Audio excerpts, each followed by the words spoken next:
ñëw ak yéen rek skincare plus nara jàkkaarloo ak yéen waxtaan ak yéen tuuti rek si suñu tube suñu baax emuñ rek ci ay diw waaye comme ni ngeen ko xamee rek dañoo yëngu ci ay tube te yënguwuñ nag si just any tube suñ tube bu nekk 5-star jesna la 5-star jesna mooy jesna bi gën a pire moom la ñoo tube palmaan bi gën a fort moom la ñoo liggéeyee ñun rek si tube dara du doy day des not only dañoo tube but bu la neexee ñu tuubal la ba pare nag ñawal la. We're not all about skin. We are skin, care, and the plus does come in so many different ways.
Welcome. Basically, lots of lala me along is cool, man, that I can really relax. What the madam? Yeah, what the madam? Let them do somebody. That's right.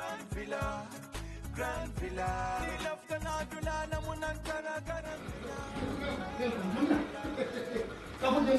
villa. That's right. Yes. No. Yeah, actually, a lot of people are basically me alone for relax. So basically, I can understand.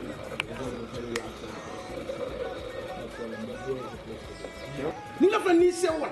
Nidia, Nena Grand Villa is the best guest house in the Gambia.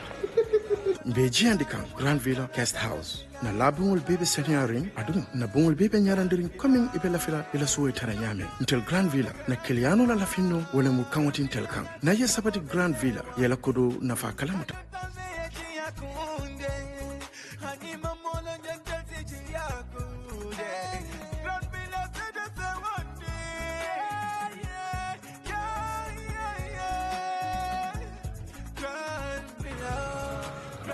Oh man, this is like a paradise. I know. I so much love this place. Thank you.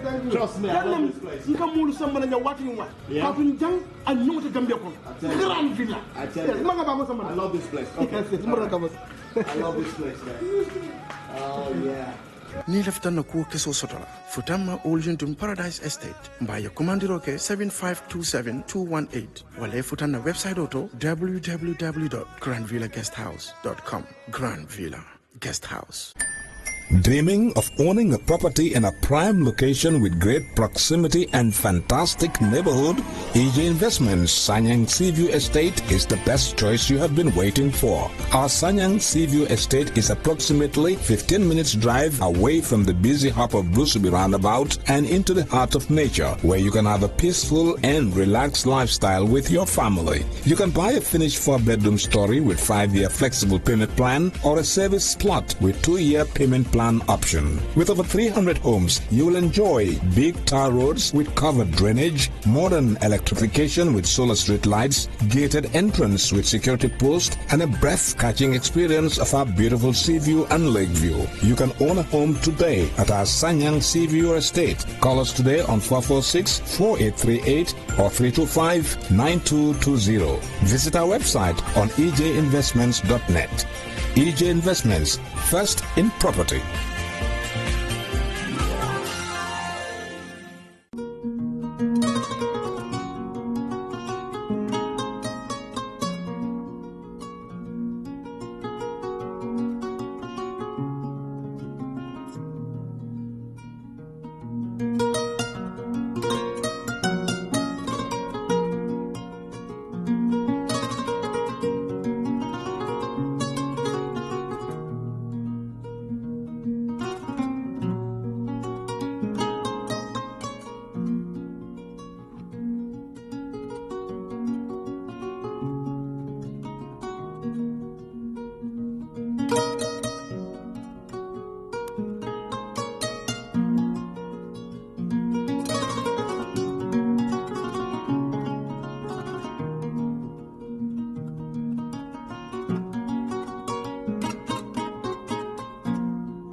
Yara nyilla domoro kadiyata boy jannon Sikes restaurant e say nakko be ninna dimbal nimba domoro kala janno domoro seneyata adiyata topotoro fanan kendema bije luntan during tamala abeka domoro ki janni adi manda wala de teka we bijele anim fanan ka fadi jang ikono e fa e ka fa minne ko pastry anim bakery iko fanan be kalele badde lomba conference lomba workshop lomba ye fo fendin lon dunia kono domoro betama nyillom international to wada number 1 amanke ba domola jandama e sa domo jang is atariya wo mu kubandi sa nakko sa futandin e oto sa nakko be mu Sikes restaurant ndafa nan jannamu yat ni manje dorom bija aban Sikes Restaurant, known for best quality food and customer satisfaction.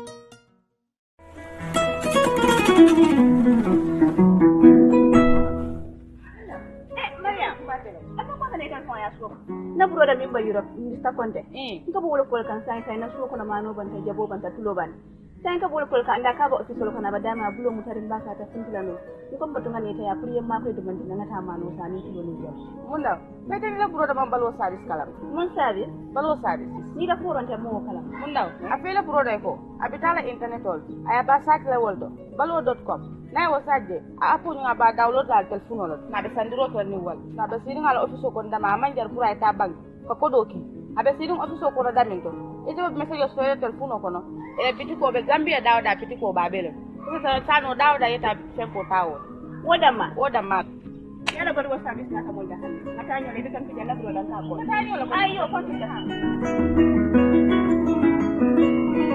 balwo service dinkirala jampo o manken na kolaya ko balwo service al demano kaje ko ale do mor feŋol sang alla dimbaya molu ana lakkanun tewol wato bela ani wat sudum fanan kono balwo service la dinkiralu ani la do kunyolu e be banko karo beto kabirin katon fo koyna nalla fa ko ku koton soro balwo service la kolto ali commandi telephone la no na milbuko 9400213 7694319 wala 3192870 wala hankabi alta internet oto alila kolu jibe www.baluwo.com.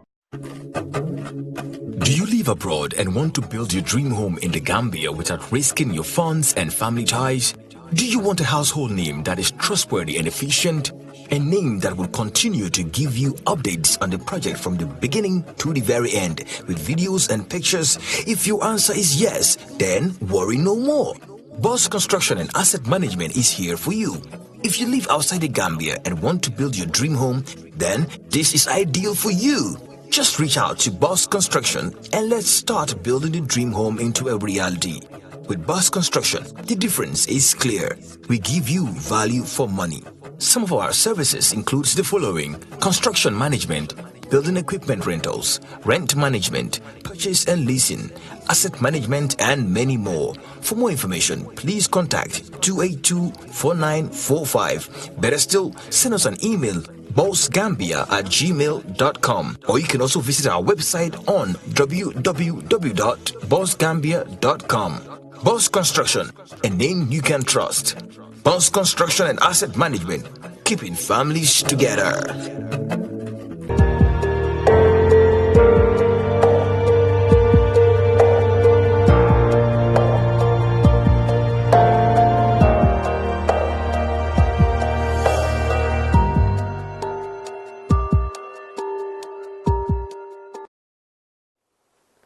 Hello and welcome to the brunch on Kerr Fatou. I'm Lamin Cham. This week, our topic will be dominated, of course, by the testimony of former APRC junta member Edward Singh. What do we learn from his testimony? What is its impact on the credibility of the TRRC? And what do we understand whether the question as to who killed Kerr and other issues connected to him, allegations that is connected to him, are answered? And what impact will it have on the ongoing trial of another former junta, a colleague of his actually, Yankuba Toure? And with me in the studio to do that is, of course, the usual Mustafa Kedabo of Kerr Fatou, and our guest analyst today is Dr. Gajigo, writer and commentator on Gambian affairs. Welcome, gentlemen. Thank you.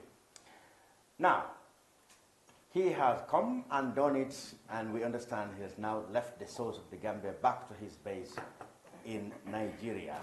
We're talking about Edward Singh, former number 2 of the AFPRC junta, who's never been connected to so many allegations of human rights abuses, from the 1994 coup to the killing in June 95 of former finance minister Kerr. Edward has a long testimony that lasted 3 days. And we will, in this program, try to bring you our own thoughts and those of people about the testimony. First, we go to the streets, and in this comprehensive report by Sally Joe, we learn from the people, the common people, that is, what their reaction is to Edward's testimony.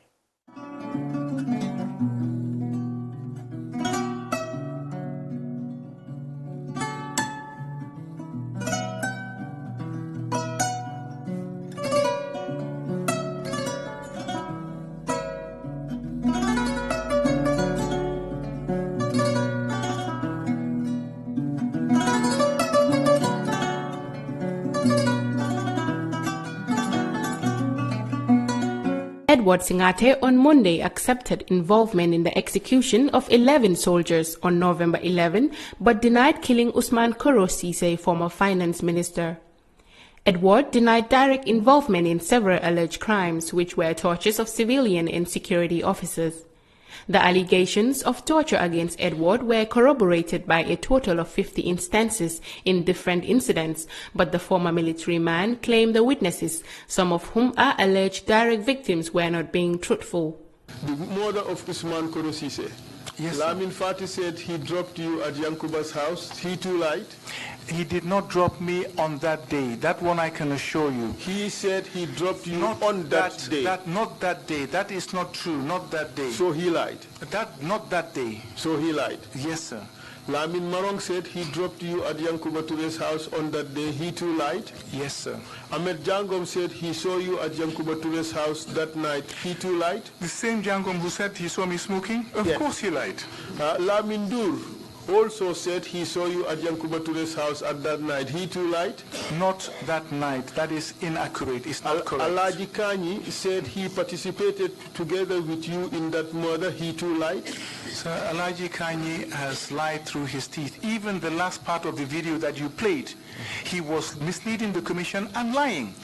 Lamin Kababajo, with whom you served in Jame's cabinet, yes, sir, said there was no investigation. You said there was an investigation. Kababajo also lied? No, I believe that there was an investigation. The Secretary General and myself agreed that there would be an investigation, and he instructed the police. So Kaba, did he lie when he said there was no investigation? I am not aware of Kaba saying that. All I know is that I was told that there was an investigation. I am telling you that Kaba testified before the commission and he said that there was no investigation. He lied. Well, sir, Kaba was the Minister of Interior. I was not.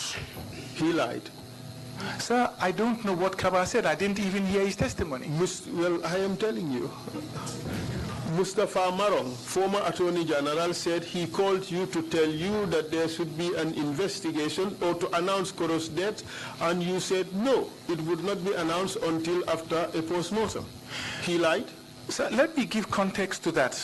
No, because that one is not just a simple yes or no answer. What Marong tried to insinuate before the commission was that I refused to make an announcement, but I would like to refer you to Bajen Sisse's own testimony, where she said that they were offered even a state funeral. They turned everything down from... We were not talking about state funeral. No, we were talking about announcement. It was all part of everything. They did not want us to have anything to do with it.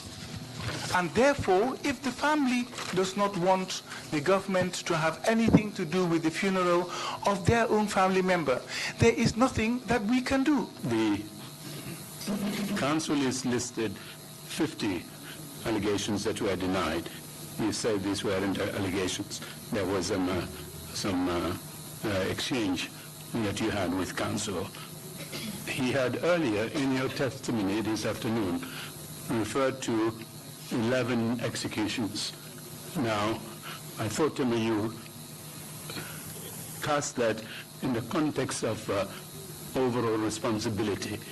Well, can you tell me, of the 11, were there any individuals who were directly killed by you at all during your service? No, sir, not directly, sir. But for the 3 of them, I gave the order directly.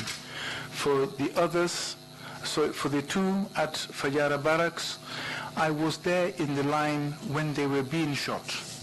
For the rest, for the 6 in the forest, I was there. And I take full responsibility as if I pulled the trigger myself. Was Mr. Singate picking and choosing words and information about an act to give answers suitable for him? Let's find out what the public think about his testimony. My name is Omar Sebo Kamara. I'm a political science student of the University of the Gambia and a youth activist. The TRRC is not a court of law. The TRRC can only go into investigation and establish a report. Now, whether we all know at a point, we all know Edward was trying to dodge responsibility. We knew, but we cannot do anything about it. Let's let the process goes on and let's let the law take the issue into its hand, not us. So the problem with Gambians is we feel Edu have lied, so Edu is not a human already. In fact, we cannot establish 100% that Edu has lied until the TRRC establish their report. So I think Edu will not dodge justice. Naturally, there is this tendency in man to always protect himself. Of course, the law of self-preservation always comes first. I believe that his submissions on the floor of the TRC was more of accepting general and collective responsibility and trying to deny some forms of responsibility that it may be detrimental to him, you understand?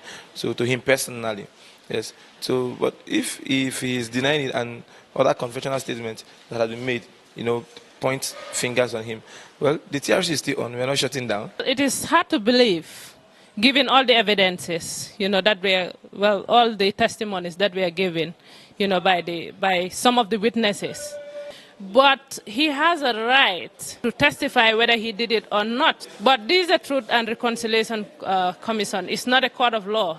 Hopefully, the court should be able to establish the truth regarding Kolo's killing. Edward la kumakawa même fo koro la koto. Edward man tonya killing for. Même tonyati amawo fo. La opinion ya man tonya fo. Adu naba nyama. Ni atra ba nyama Edward manyana bola mbangon kamuru bera ay même fo mol bela ko ay fanyala fo. Nin kuma nin tamu. Lulu damma ay tonya lulu awo beke fanyalet. Here we have varied opinions of the general public in regards to the testimony of Edward Singate at the TRRC. Reporting for Kerr Fatou, I am Sally Job.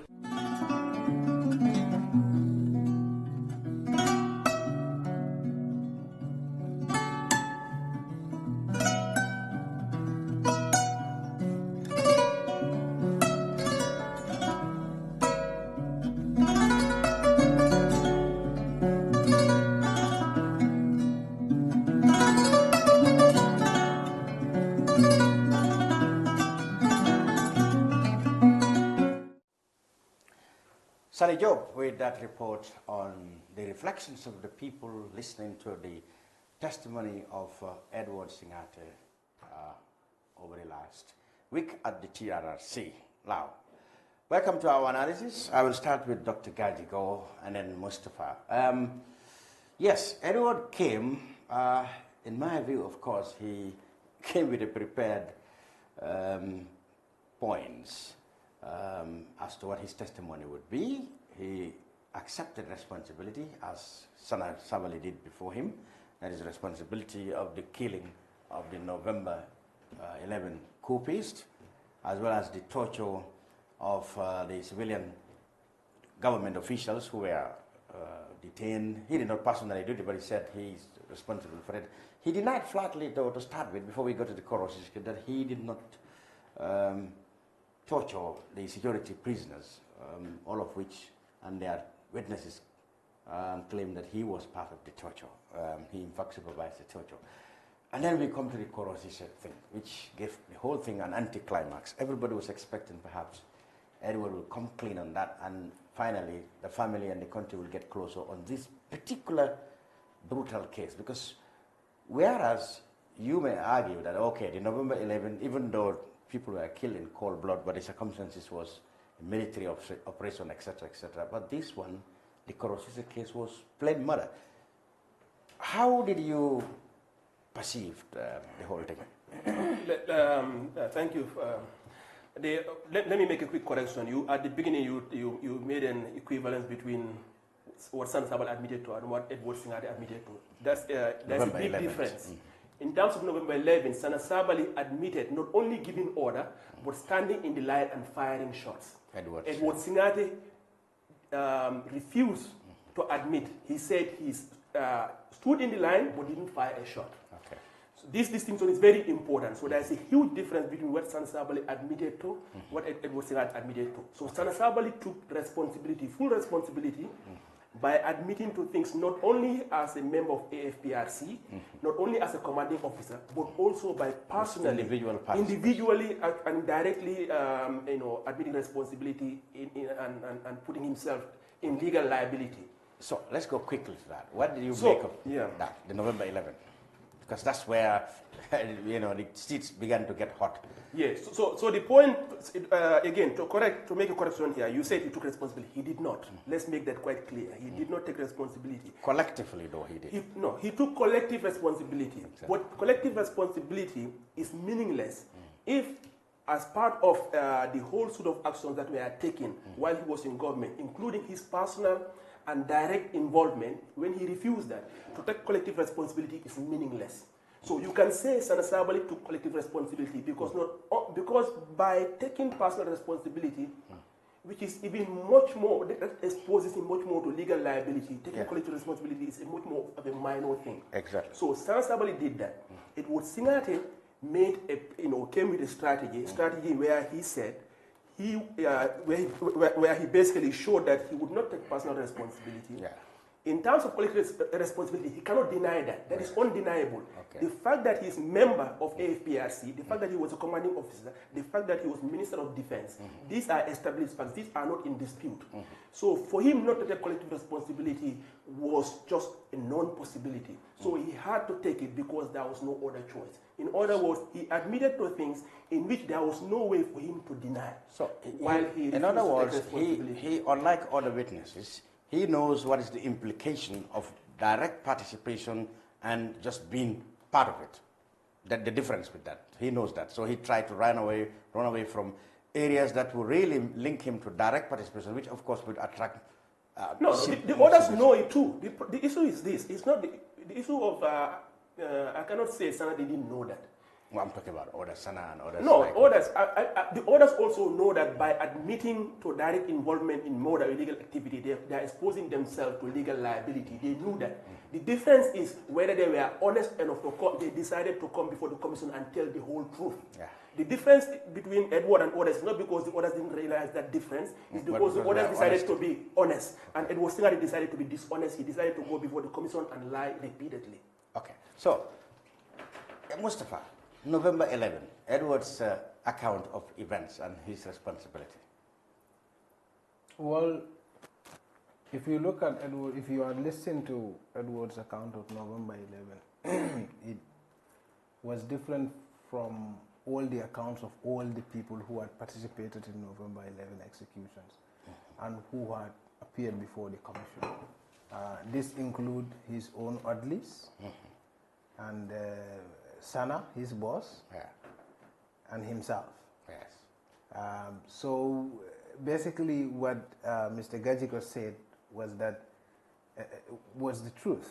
I mean, he could not have denied collective responsibility because this was in fact an agreed upon decision to cross the coup, which was agreed while they were in State House, and as they left, Jambe told them, according to Edward, take no prisoners. Of course, we did not hear this from Sana. So many people are suspecting perhaps this is just another attempt to also put a caveat to the whole thing, push the whole thing to Jambe also. But you can expect different accounts of the same event. Of course, that doesn't change the fact that 11 people were killed. But of course, lawyers were not, it does not matter whether you have different accounts. Yes.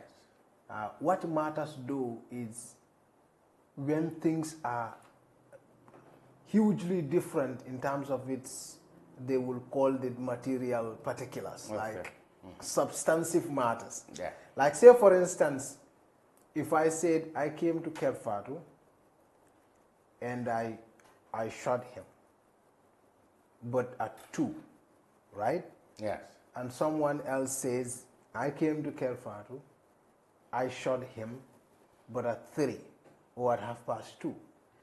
In that case, at least what we do know is that I was at Kerr Fatou, right? And you did. And I did shot. You did shot somebody. Yeah. So, but we have differences in time, right? So you can't. That's not significant difference. Yes. But when you did say you are not even at all at there, yes, you denying the whole thing. I mean, that's Edward. Edward said he was at November 11. He was there when soldiers were arrested, including Basir Barandot Fab. Yeah. They were lined up in front of him. Yeah. Sana said at that point, now we are coming to where the narrations are different. Sana said they all stood on the extended line. Jesse Bimendi said they all stood on the extended line. Every other individual there said they all stood on the extended line. Okay? And what did Edward say? You can remember. Edward said he didn't have to shoot because his subordinates were there. It's like the same he said while they were in the bush. In the ranch. So, in the range too, he said he didn't have to stay in the line because... So basically, he did not want to admit directly pulling the trigger on this man. Like you said, because of course he cannot deny the undeniable, which is that they together killed, how do you call it? Well, that one is an obvious fact. Okay, now, let's come gradually to other matters.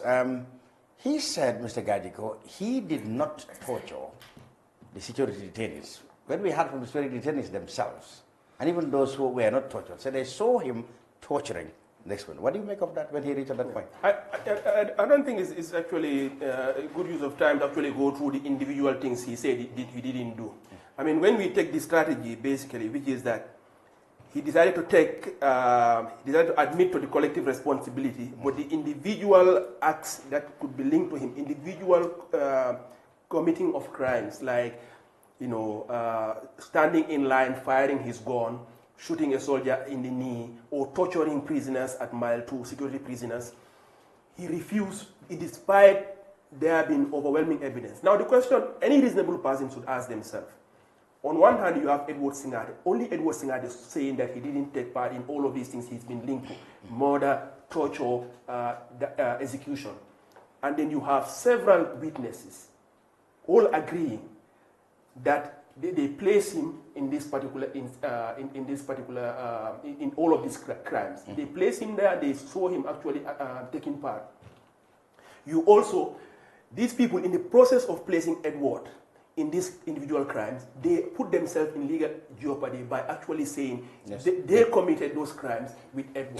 So which version is believable? Edward Singate by himself who's trying to save himself, or a group of witnesses who have no reason, I mean, no reason not only to lie, but to put themselves in legal jeopardy by putting him there. So it seems to me Edward Singate, by any reasonable account, was lying. His appearance before the TRRC, he has no regard for it. In fact, Yankuba Toure was more respectful of the commission by going to the commission and not testifying than somebody who came, swore on the Quran that he would tell the truth, nothing but the truth, the whole truth, but went and sat down and lied repeatedly. So this guy, to me, Edward Singate has less regard for the TRRC than Yankuba Toure. Why then is Yankuba behind bars and Edward not behind bars, Mustafa? If that is the case, as Mr. Gajigo said. Well, so you could see that Yankuba's arrest was actually ordered by the commission. But that was contempt. Refusal to testify. That was contempt. Yes, contempt, which is related to the TRRC Act itself. And it was the Justice Minister, of course, who took the decision to charge him with murder. I think that was also motivated by the decision, the fact that they felt he disrespected the people, and he had also shown his lack of willingness to help the nation through the transition. According to Mr. Gajigo, that's more serious than, rather, that is even better to accommodate than somebody who will come and take oath and lie deliberately. Of course, and that's why we expect the TRRC also to deal with the issue of lying, quote unquote, before the commission. But of course, by the nature of TRRC, those are issues that will be dealt with after the hearing is conclusive. Because the TRRC's argument also would be in the circumstances that, well, we can't arrest him for lying, quote unquote, because by doing that we would have assumed that he had lied and that he would have said, well, they don't give my narrative a chance. And I have the right to my truth, which is the nature of truth commissions. I mean, all in all, of course, before Edward appeared, we all had our own... But then the TRRC also highlighted that the decision to arrest Yankuba or witnesses who might have lied were taken by the Attorney General, not them. No, not Yankuba. Except Yankuba on charges of contempt. Yes. You see, Yankuba was not arrested because of lying or anything. It's because he refused to testify. Of the commission. Yes. Yeah. So he refused the commission's order and he was summoned to testify. So which Edward did. Yes. So the orders lied. Yes. And the Justice Ministry having the information they have, he relied on those informations to conclude that these people have lied, and they arrested them. Yes, they didn't do that in the case of Edward. They didn't do that in the case of Edward. Yes, that's the question. Why do you think that? May I say something? I mean, I think from what I understand, if I recall correctly, the reason why the TRC hasn't put a charge of lying under oath perjury to Edward Singh is not because there's a belief that he is entitled to his truth or he believes what he was saying. No, you don't even need a camera there. I mean, you can conclude from a reasonable, assessment of the evidence that Edward Singh lied simply by looking at all the other witnesses who provided evidence that are consistent with each other, but inconsistent with Edward's version. And Edward has motivation to lie. So TRC would have no problem, or any other, whether it's in a court of law, would have no trouble coming to the conclusion that it was not a lie. I think maybe the TRC, what they are saying is that they are going to wait until the work is completed before they file any charges of perjury. Not because he's entitled to his own version of the event. But he's entitled to his opinion. We are talking about the Attorney General. In other cases. Yes, I want to come to that actually. So I think that's a very good question. Why is it that now, if you are charging Yankuba Toure with murder, the murder of Korosisi, I assume it's the murder of Korosisi. Yeah, that's it. It's not assumption. That's what is in the court. Yeah, okay. So the question to me now is why? I hope that they are already preparing the case for filing a murder charge against Edward Singh. That's what we do. Because the most senior officer in that process, according to all accounts that they are going to rely on in the prosecution of Yankuba Toure, that those testimonies are going to point to Edward Singh as the most senior person present there. He was actually the acting president at the time, the deputy chairman of the APRC, and the minister of defense. He was the most senior. So in fact, you could say even Yankuba, even though everything was taking place in Yankuba's house, Yankuba himself was acting under Edward Singh's direct order. So to me, if we believe that our Attorney General is going to apply the law, the process is equally to everyone else, if Yankuba Toure is going to face a charge of murder of Korosisi, whatever evidence that is used to prosecute Yankuba Toure should be applicable to Edward Singh. The question is when? Yes, so it's only a few days. Maybe they just need time to prepare the case, but let's say if we go until 3 to 6 months and we don't hear anything, then I'll find it quite troubling. It will seem to me that there are only two possible outcomes here. If they need time to prosecute Edward Singh, then it means they move too prematurely on Yankuba Toure. If they have time, if they have time to prosecute Yankuba Toure, and they have the evidence to prosecute Yankuba Toure, then they should have sufficient evidence to prosecute Edward Singh. Could it not be at the time, as suggested by many people, that Yankuba's case fast? The pace with what the Attorney General took to bring him before trial was, prompted by the fact that they felt that he really treated authorities with contempt. They say so. They kind of a revenge. No, that's why that would mean they acted impulsively. That would be a very. You can be angry, but you shouldn't make key decisions like this based on moments of anger. What other reasons would you give that? I think in terms of the circumstantial evidences that you could point to and assume have. But if he at least proven to us, or at least if he had come to the TRRC and testified up to this point, Korosisi's point, and denied as Edward did, would he still have been charged with murder? No. Yeah, so it's because Yankuba was arrested because he refused to testify. That's correct. Now the charge of murder followed immediately in connection to Koro's death followed immediately. Was a discretion entirely of the Justice Ministry. Yes. And a lot of us at least think. But is it not triggered by the fact that Yankuba angered them and the people by not respecting the TRS process? Absolutely, and I think the reason why they charge Yankuba with murder is because anything less would get him still outside to be in the public. And at that time, a lot of people were very angry with him. You could see Yankuba's refusal to testify was met with huge anger. And if you charge him with contempt, he's going to get bail and he's going to be in the public. So Mr. Gajigo, I think that then we can safely say that as well, of course, in your view, of course, you think even Yankuba is better than Edu, but it looks like from I mean, I'm talking about their approach to the TRRC. Right. Yes, you felt that even, to come and lie is even really worse than to stop even appearing there. Well, but of course, we've seen in the eyes of the TRRC, that is not the case. They believe that, not wanting to come is even... Well, think about it this way. If somebody coming, purportedly promising to swear to tell the truth, and but they could always say, we will deal with that person later. No, listen. Here, we are in the process. These are public hearings. Yeah. We have all sort of narratives being made. The key here is to do an accounting of the truth. Yeah. Somebody coming to deliberately muddy the water. Yes. Versus somebody who decide not to even offer any, for a body that is tasked with making a full accounting. Yes. You've made the commission's job even worse by coming and bringing, fiction in there, deliberately coming. But I can deal with that later, since I have the mandate to recommend at the end of the process whether to prosecute him or not. No. I can deal with that later. But this one who refused to come and is by law supposed to come and say, then I deal with that man right away, isn't it? Isn't that what they have done?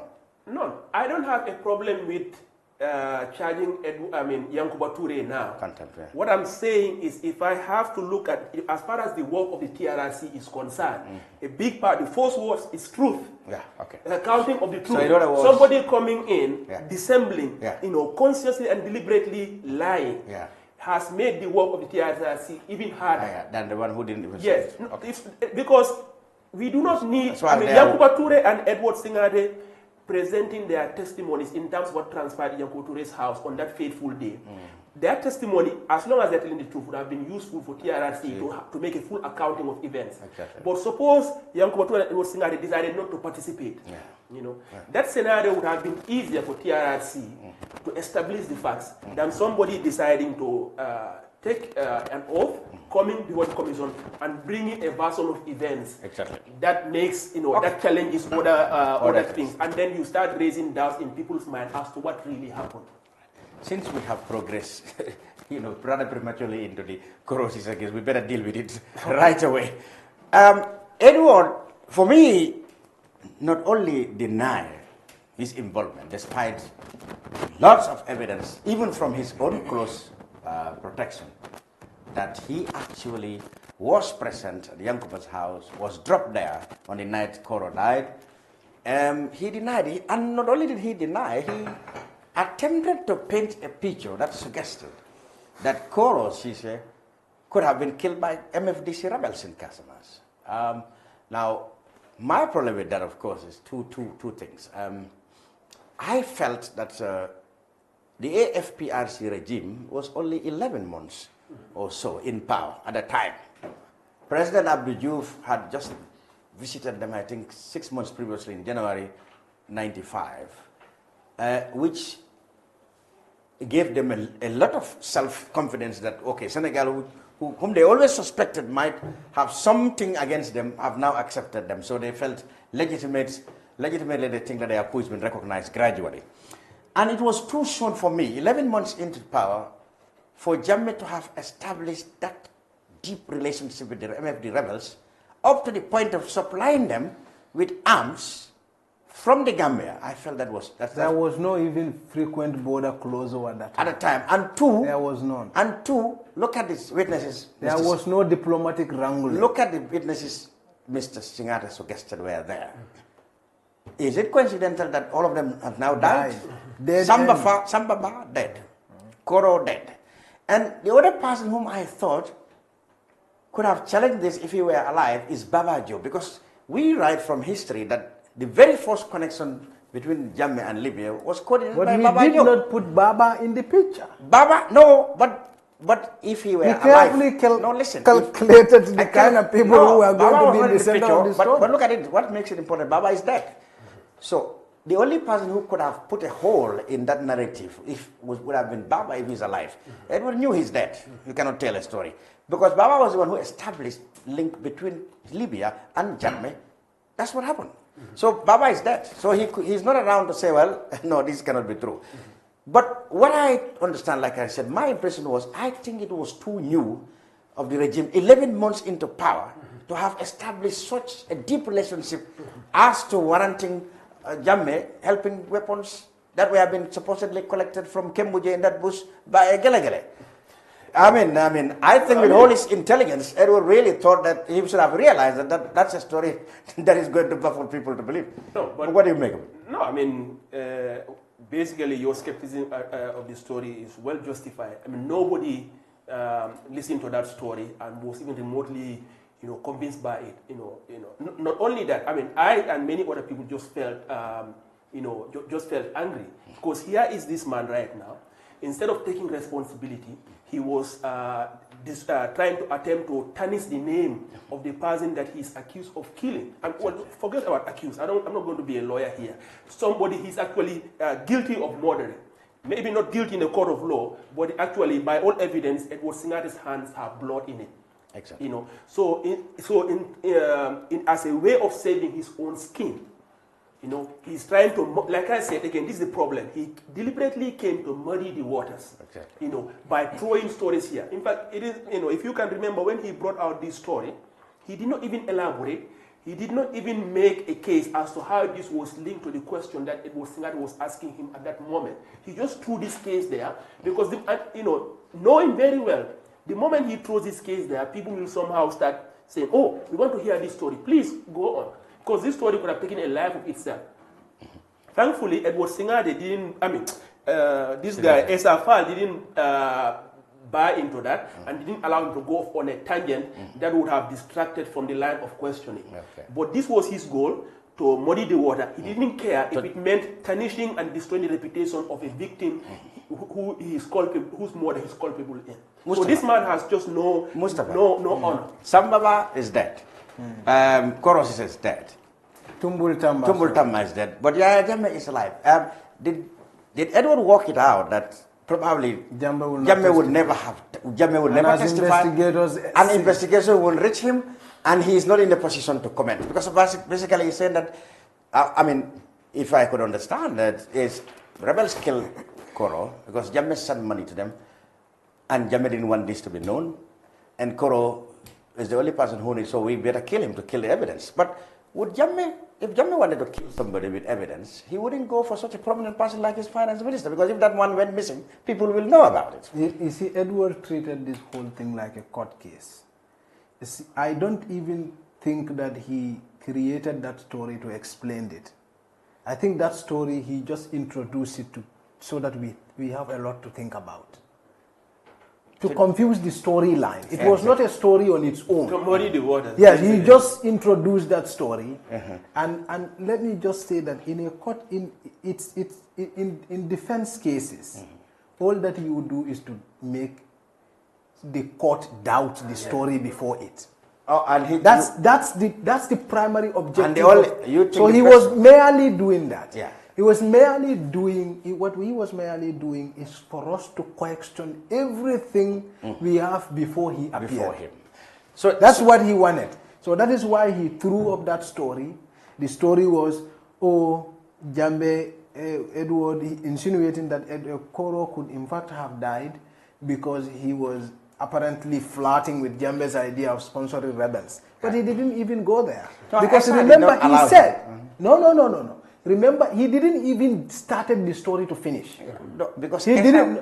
No, even if Esa allowed him, the goal is that he wants to just give us different stories, so that we had a lot to think about. Yeah, that's what I'm right now, you and I are thinking, but if that story continued, maybe perhaps that may be the evidence, right? But he gave you a reason to think about it that way. In fact, on the contrary, the story sounded such cock and bull that people got angry from that point. But at least it made us think about the story. You and I are still talking about that story. But people got angry from that point because they knew that, come on, this is going to tell a lie. So even before he completed, people say, wow, look at the story he wanted to say. But he himself told us that, in fact, Koro had suggested that Jammeh use the ferry as the leverage. Let's take the bigger ferry from Tendaba, take the smaller ferry there so that their trucks will not be able to cross.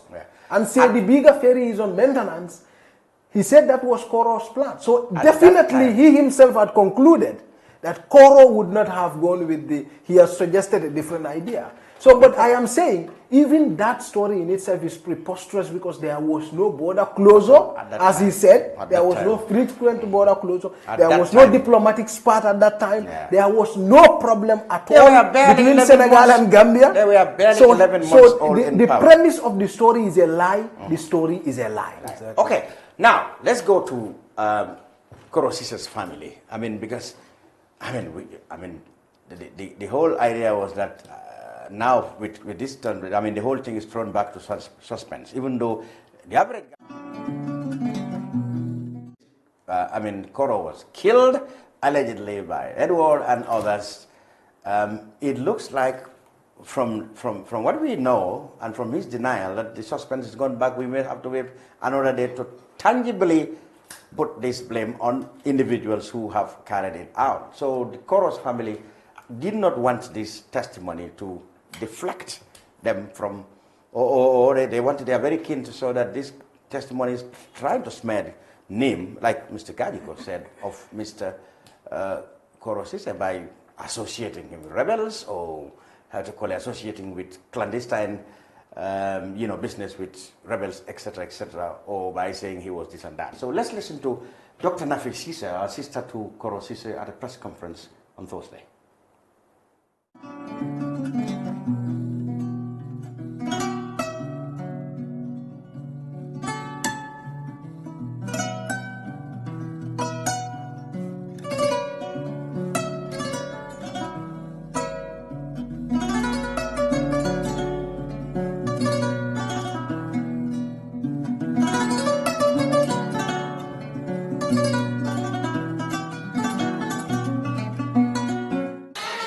When we think of Koro, the quote, "Our lives are not fully lived if we are not willing to die for those we love and for what we believe." This is a quote by Martin Luther King.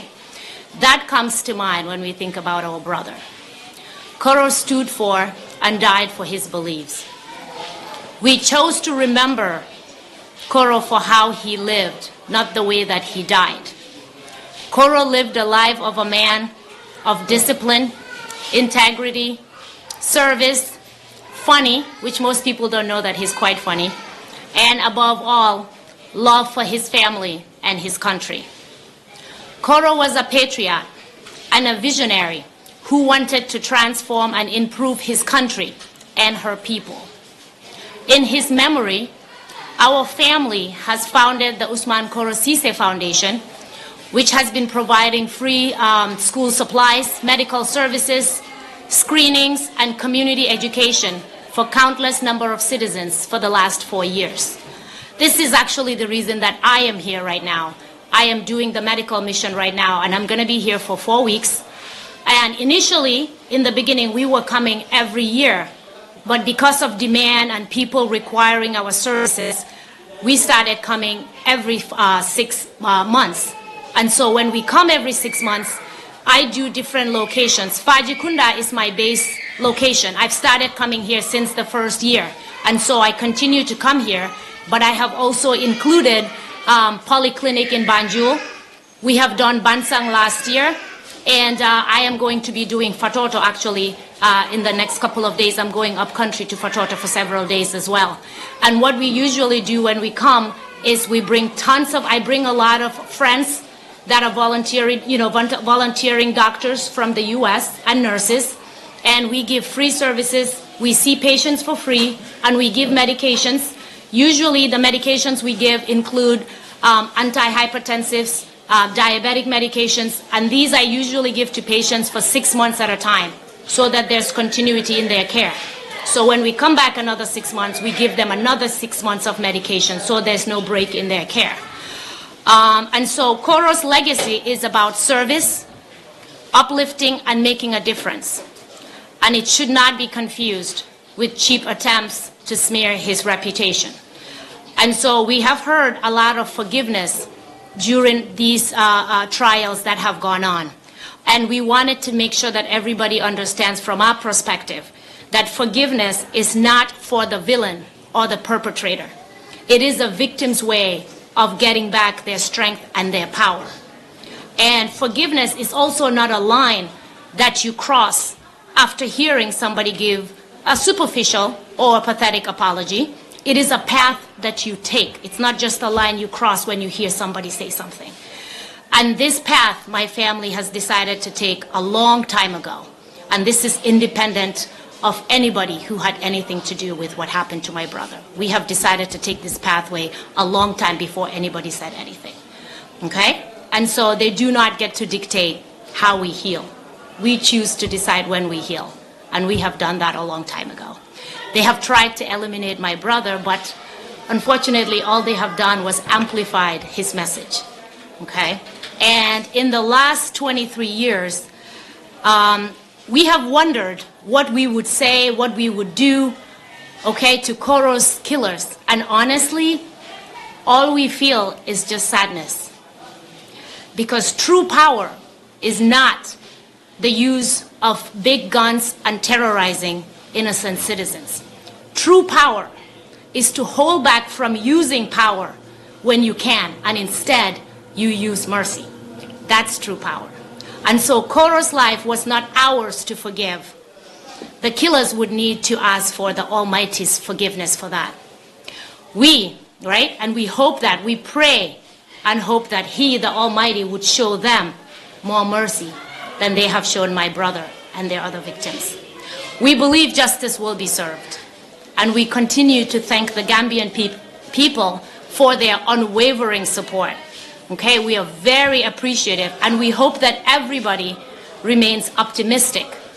For justice denied is not justice, for justice delayed is not justice denied. That's what we believe.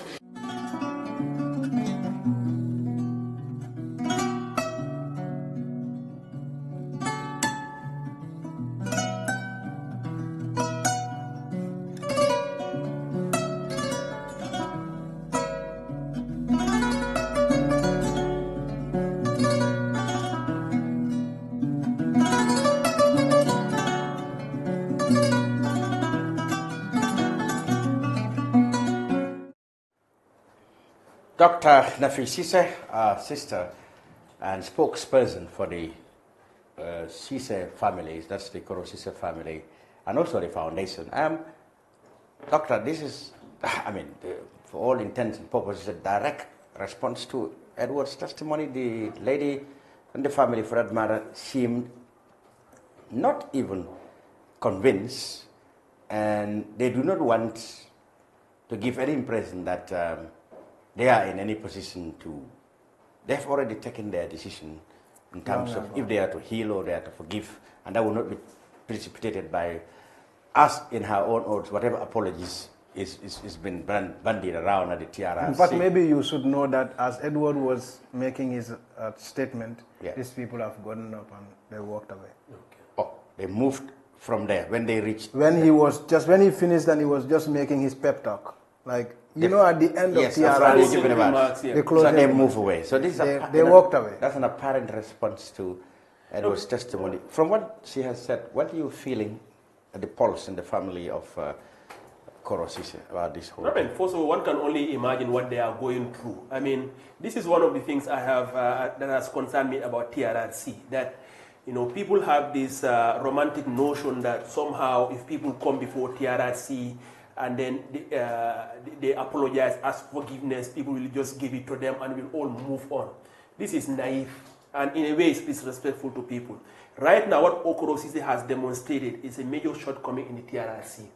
You can have somebody agree to come and lie. At the same time, after lying, they will add insult to injury by asking for forgiveness. And then you have some tone-deaf members of the TRRC, the commission itself, who would go and try to, actually help them in their in this whole facade by going there and officiating a supposed reconciliation. You have now. Sorry, let me not jump. That was the last item on the program. Okay, I will not. Let's go in there. Let's go in there right away. No. Let me address it once and for all. Okay. Yeah. The point I'm making is that the idea of forgiveness, the idea of reconciliation would be an insult to the family of Koro Ceesay, because the guy who's most responsible for the brutal death of their family member has refused to own up to his act, has refused to take responsibility. So the family cannot have closing from this TRRC, no matter how much time that guy asks for forgiveness. So this family is hurting right now, and a person directly responsible for the brutal murder of their family member is out working in the street, has come and disrespected the whole nation by lying repeatedly in front of the country, and TRRC went and made matters even worse by officiating that guy's reconciliation with Sana Sabal, as if that guy actually did something worthy of that reconciliation. Good. So Mustafa, it looks like Edward not only ridiculed according to the TRRC by, in many people's judgment, not coming clean.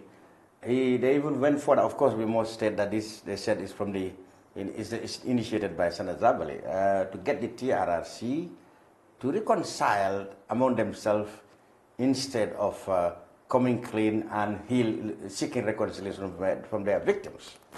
In between them, dozen people or more been killed.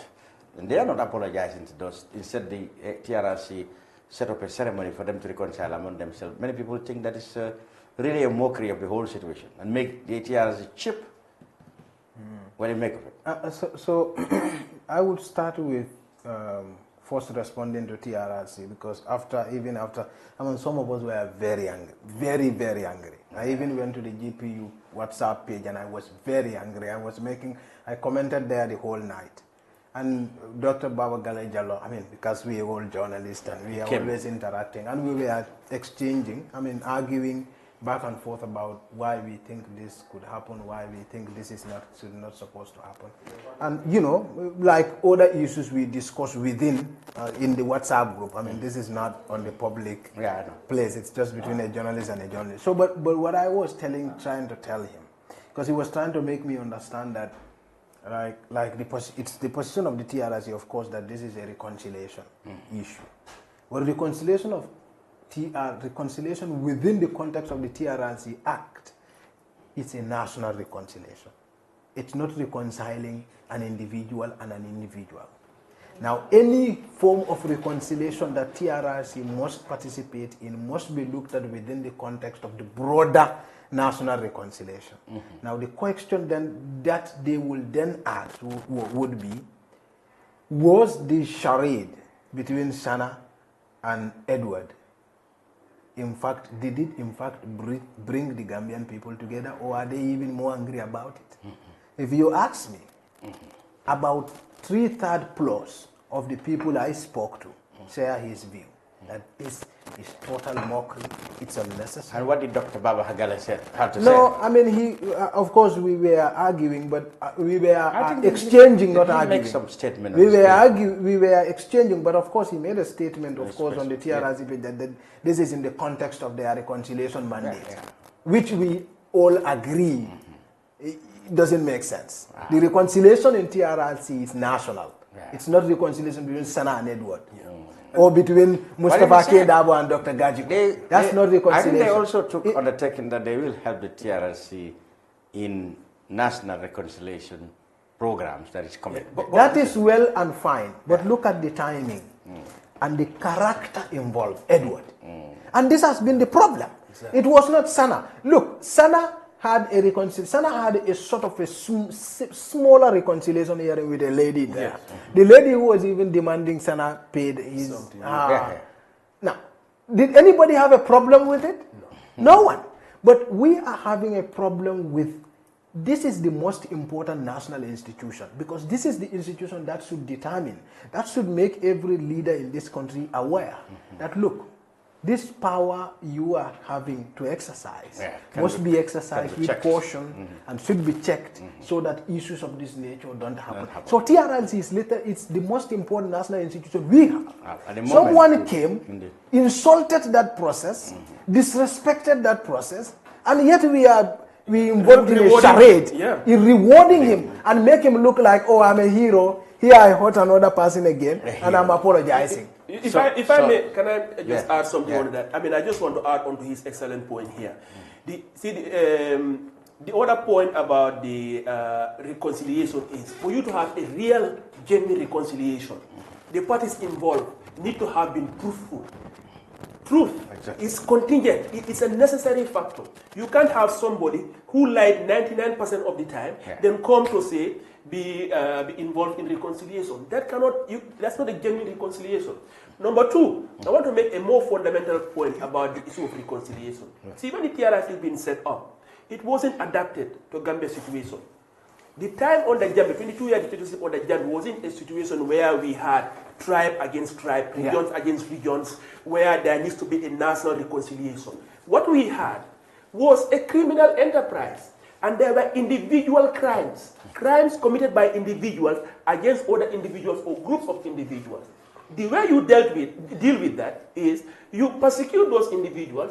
If they show genuine remorse, you mitigate the penalties you will give it to them. But this idea of national reconciliation is ill-suited to Gambia's circumstances because we didn't have factionalization, regional, ethnic, tribal conflicts. We didn't have that. What we had was a group of people in power, most principally Jammeh, Edward Singh and other people who were terrorizing other people through torture, illegal imprisonment, kidnapping, and murder. So you don't need national reconciliation.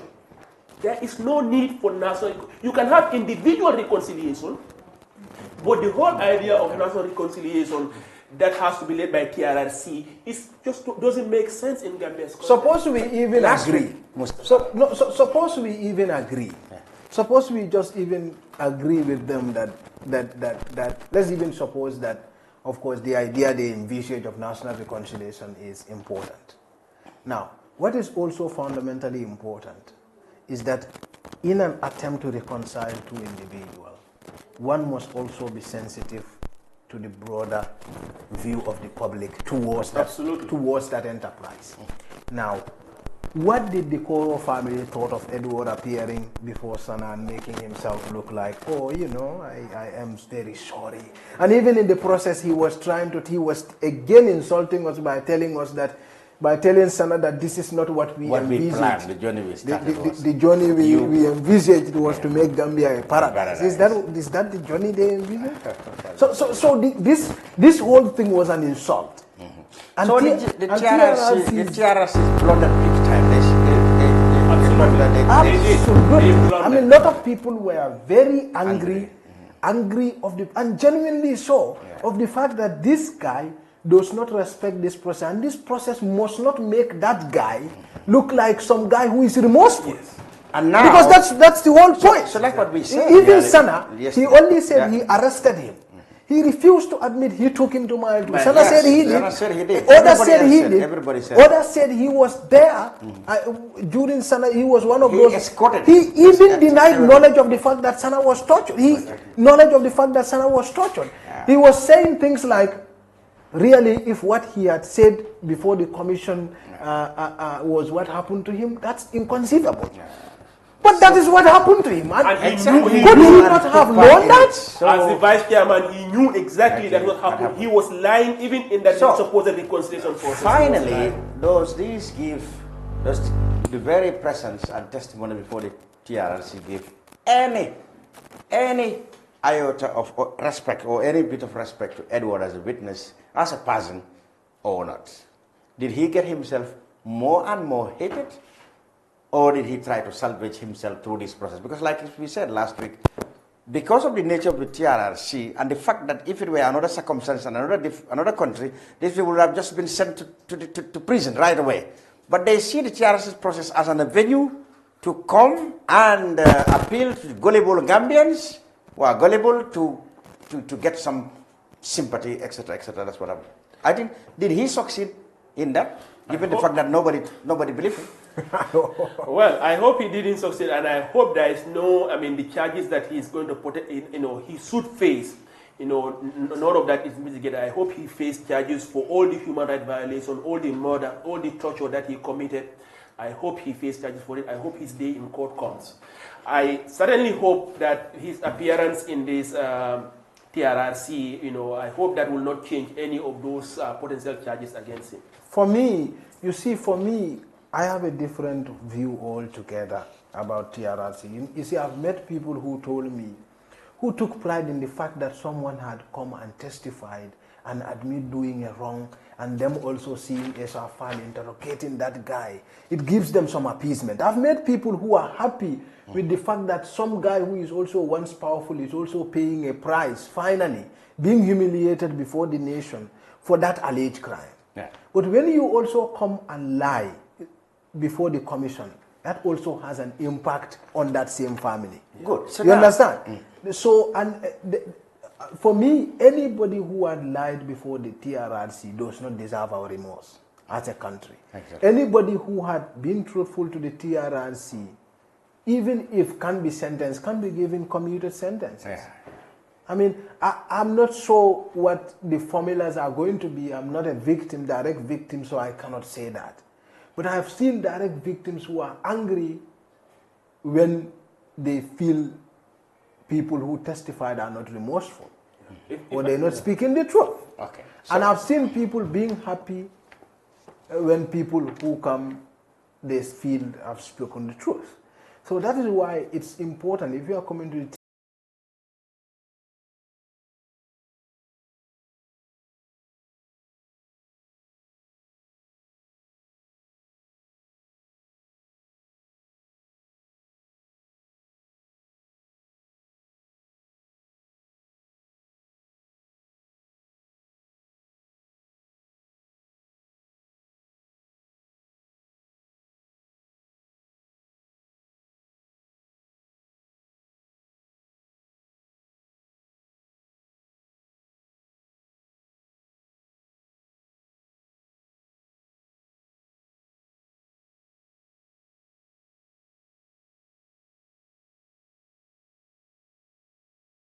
together, oh, we are a small country, we are one family. That has its purpose. But sometimes that can just lead us into making very bone-headed decisions. Okay. They need to think very carefully.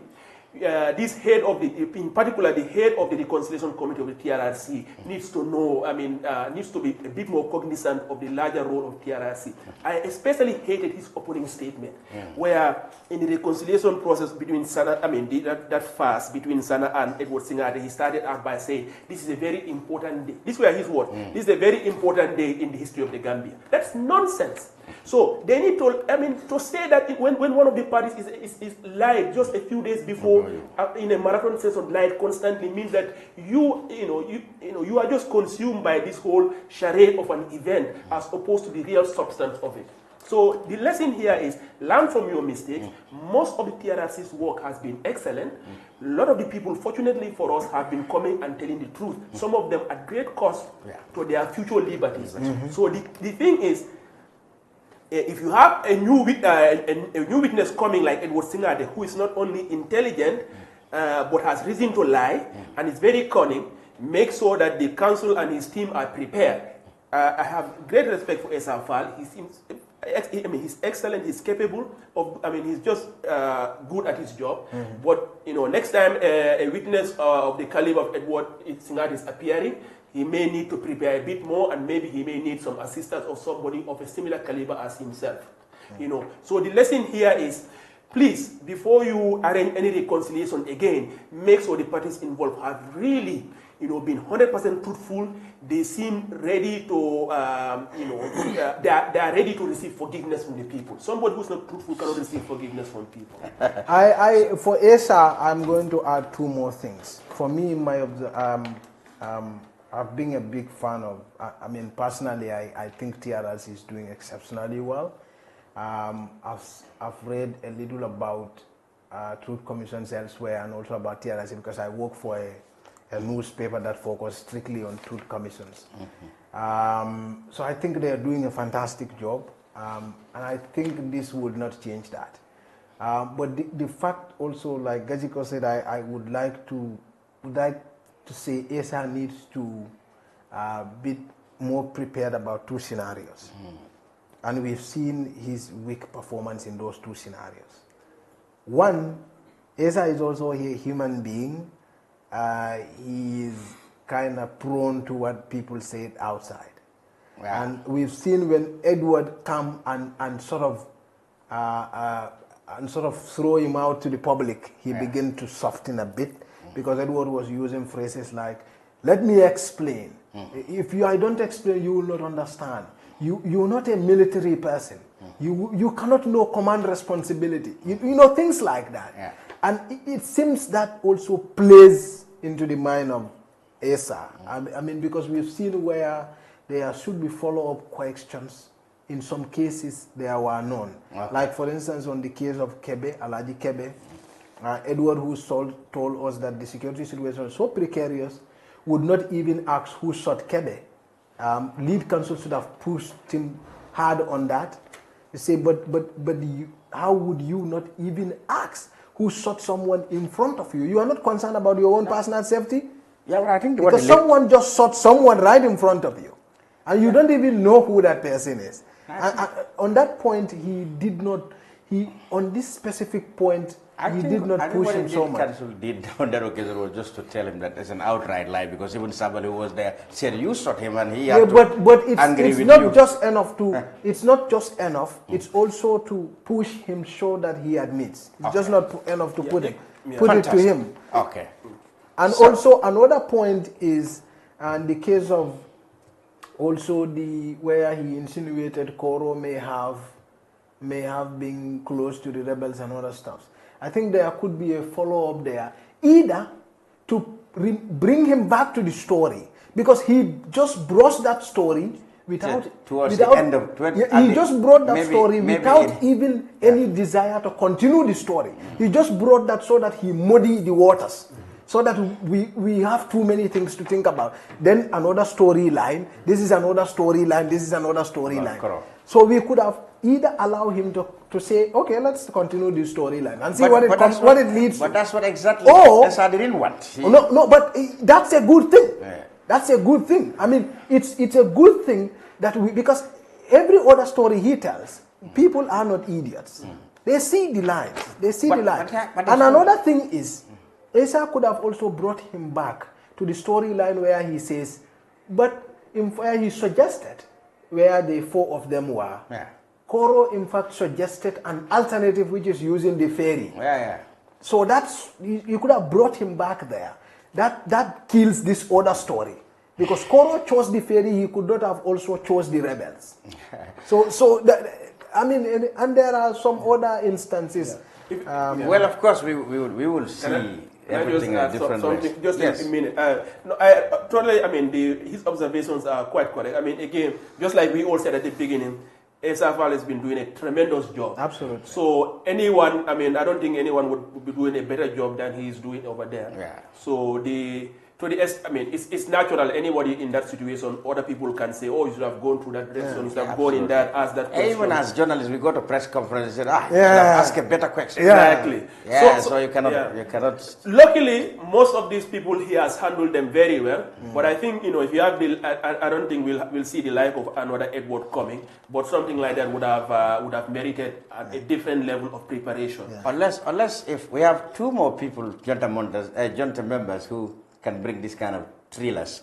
Like how to call it? Jammeh is there? Not likely. Jammeh will not appear. Not so likely. Let's rule that out. What about Yankuba now accepting to testify? No. That's late. So we don't have thrillers like this. Yankuba now is facing criminal trial, so he would any utterance now can potentially harm his trial. Except if they withdraw the criminal trial. And he accepts to tell the truth. Which that would be strange. Which would be withdrawing the charge. So what the process has started already. So and testimony. People have. Are you going to withdraw if you withdraw these charges to bring them back again? I'm not a lawyer, but I think that would be very strange. But in the whole thing, whatever happened and whatever you think of it, Sana and Edu's testimony, despite misgivings about them, but didn't their position really kind of more isolated Yankuba even further? No. Remember, Edward Singate, his whole performance was to be an ally. He knew Yankuba Toure is already on his way to facing a murder trial. Has already faced a murder charge. And whatever charge is level against Yankuba Toure. He's likely to face it. So right now, his whole, remember, he didn't say anything negative about Yankuba in his whole testimony. He said only positive. In fact, on the contrary. Yes. He said, so in fact, he's aligning himself with Yankuba's defense. Yankuba is his ally. In other words, now, in fact, on the contrary, he's giving points of law to Yankuba and his lawyers. In fact, what he did was to give Yankuba's trial a defense strategy. A defense strategy. Because one, he was punching holes in the story. Like one, Captain Django, Lance Corporal Django said you were there. Lance Corporal Django, the guy who said he saw me smoke? No, I don't smoke. That means that person. The most serious thing he said. That means why would Yankuba accept such a heinous crime to happen in his house? Exactly. Yeah, but let's even look at because that is a statement that comes from people. Now, in court, what you do is to make the court doubt a story. That's the whole point of defense. So Jangom, he said, Jangom, the guy who saw me smoke, I don't smoke. Alaji Kanyi, no, I don't work with Alaji Kanyi. The guy who turned on his own people, no, I don't. That's where, in fact, at that Lamin Fati and Lamin Esmaro, the guys I kicked out of my house, they will come and lie. Obviously, they will come and lie against me. So he was pinching holes in the story and discrediting. So in other words, he was aligning himself with Yankuba. So right now, the two biggest bodies in the world, the most closest friends whose faith are aligned, is Edward Singate and Yankuba Toure. That's why he didn't say anything negative. He said also, it's okay. I mean, his testimony suggested then it was Yaya who actually killed Koro. Well, that's what his suggestion. Because his suggestion, he said it was the one who gave him money. On this occasion, close to $200,000 or something, to go and deliver to rebels at Chembuje, Jambanjeli, where they used to come with Gelegele. So it suggested that it was Jammeh who sent Koro. And when she delivered, the rebels got the money, and Jammeh agreed with the rebels that no trace of this should be known, so the witness have to die. So, but where would rebels have killed someone? Okay, so in this kind of a scenario, there would be what they call in their own military term a drop point. Yes, that's why I said it's in Chembuje. Now, so but why would a drop point be Jambanjeli? Yes. Just around Sukuta. All the way from the Casamas border, from Dimbaya. So a rebel sent a convoy all the way across. And it is too soon in the administration, even I think, for them to be able to identify rebels. My whole point is, whenever we bring this rebel thing, let's only bring it up in the context of Solid. Don't go into details to debunk the story. Anytime we talk about the details of the holes in the story, is played into his hands. The story is, to me, the proper way of addressing this rebel story is to say he brought it up to solid the name of Ousman Koro Sisi. Don't bring it up to debunk it. By bringing up to debunk it, it means you are spending energy and time and effort. And that also has consequences. Because if you like Dr. Gajigo is saying, if you associate Koro to rebel financing, you are reducing public sympathy towards justice for his cause. That's what the family. That also has. That's why the family. So don't even let's have no discussion about the credibility of the whole rebel thing. And the basis of the story is also a lie. There was no diplomatic wrangling. There was no problem with Senegal at that time. That's what the concern and there was no, as he put it, frequent border closures. There was not even one. So with all his intelligence and ability to dodge, he failed to understand that this story would not stand even. No. Well, my mother at home didn't believe him anyway. Nobody believed him. Okay, that's about it in the brunch this week. Thank you very much, our guest analyst, Dr. Ousman Gajigo, a writer and commentator on Gambian affairs, Mustafa Kedaw of Kerr Fatou. Now, we'll end the show with, of course, our usual look at the entrepreneur of the week. And today I'm introducing J. Jobis Designs, who's an artist. So until we come back your way, inshallah, next Saturday, goodbye.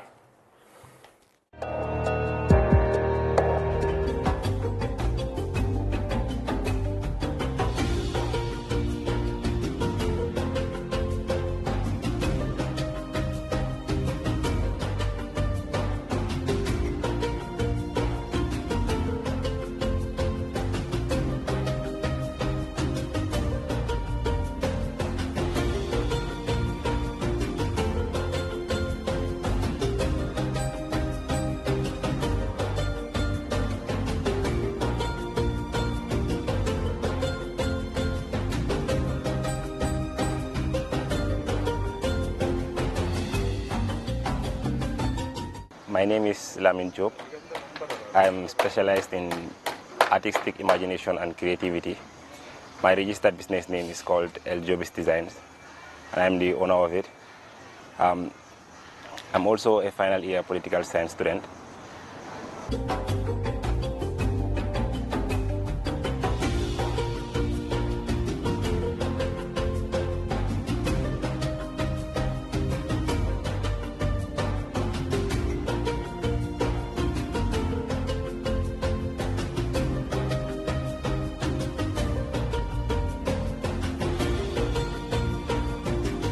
We offer all kind of art services, ranging, even though right now I'm focused on canvas paintings, yeah.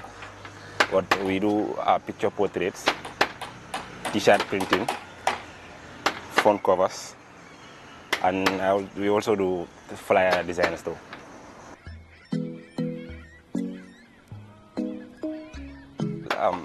Art is the only thing that I have passion for, actually. So I think that is my inspiration. I think the passion that I have for it.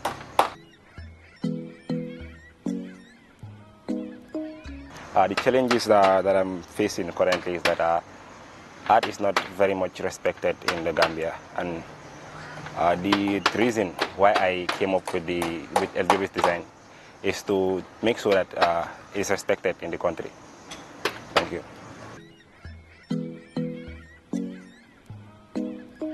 Jobs that I've created. Well, right now most of the work that I did previously were done by me personally, but recently I have assistants actually. Hassan is the one that does the paintings now, and Buba is the one that is managing me, and he's also in charge of all my social media activity. Well, my clients, they are from everywhere, I think. Mostly, I post pictures. I post portraits and picture portraits online, and if they see it and like it, they normally request for my services. And this one, I'm also part of Circle Logistics. These bins that you see, I'm an artist in Circle Logistics, so I'm the one that is in charge of doing these designs. But it's for KMC.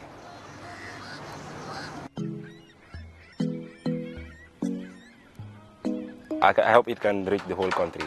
But my aim for this business is to establish an art gallery in this country, wherein young people can, nurture their artistic skills. Yeah. Right now, currently, my location is at Manjai. Yeah, that's where I do most of my works. 30265237354229. My Facebook page, Facebook, Twitter, and Instagram page, they're all called El Jobis Designs. I also have I'm also intending to showcase my artworks in the form of an exhibition in December 2nd. Yeah, at American Corner. And the theme for the exhibition is environmental protection and climate change. So I hope you all attend. Thank you.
ñoo ñëw ak yéen rek skincare plus nara jàkkaarloo ak yéen waxtaan ak yéen tuuti rek si suñu tube suñu baax emuñ rek ci ay diw waaye comme ni ngeen ko xamee rek dañoo yëngu ci ay tube te yënguwuñ nag si just any tube suñ tube bu nekk 5-star jasna la 5-star jasna mooy jasna bi gën a pire moom la ñoo tube palmaan bi gën a fort moom la ñoo liggéeyee ñun rek si tube dara du doy day des not only dañoo tube but bu la neexee ñu cuubal la ba pare nag ñawal la we not all about skin we are skin care and the plus does come in so many different ways.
No, ini bara. Alright, okay. Welcome. Basically, lot of lala me along is cool, man. That I can really relax. What the madam? Yeah. What the madam? Yeah. Let them do somebody. That's right. Grand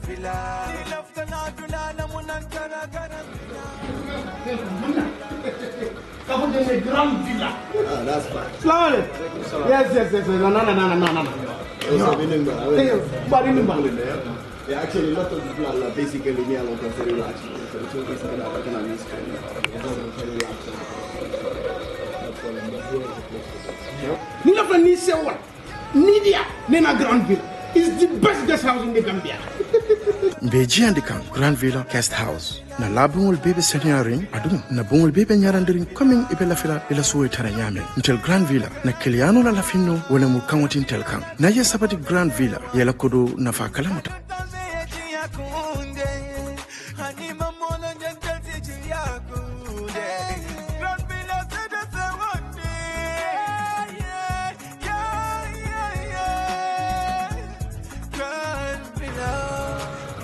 Oh man, this is like a paradise. I know.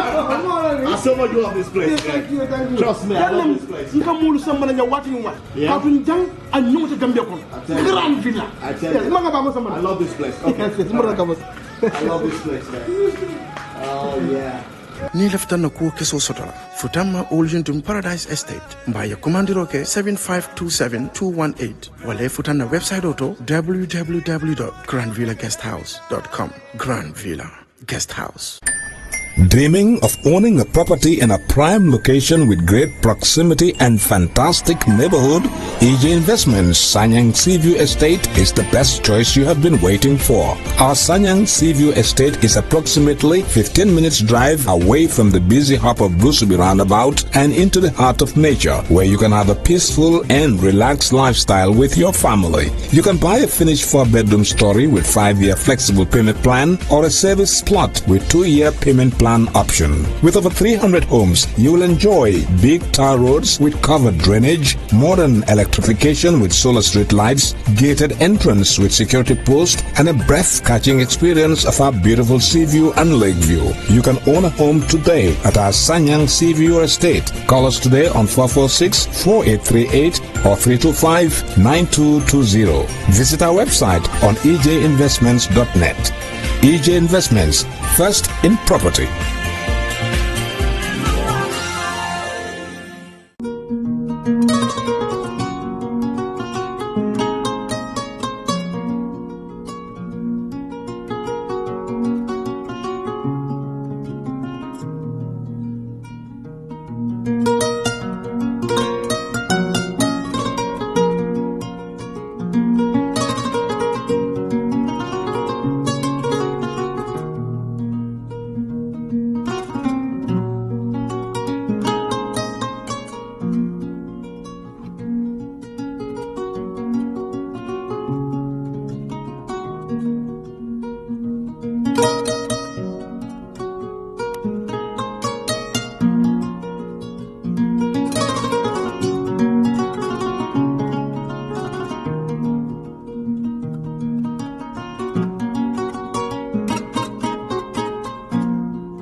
yara ñilla domoro ka diate boy jannon sikes restaurant e say nakko be ni na dimbal nimbe domoro kala janno domoro seneyata adiyata topotoro fanan kendema bije luntan during tamala abeka domoro ki janni adi manda wala de teka we bijele anim fanan ka fadi jang ikono e fa e ka fa minne ko pastry anim bakery iko fanan be kalele badde lomba conference lomba workshop lomba ye fo fendil lo dunia kono domoro betama nyillom international o toda number 1 amanke ba domola jandama e sa domo jang is atariya awo mu kubandi sa nakko sa futandin e oto sa nakko be mu sikes restaurant ndaba nan jannamu yat ni manje dorom bija aban CK's Restaurant, known for best quality food and customer satisfaction.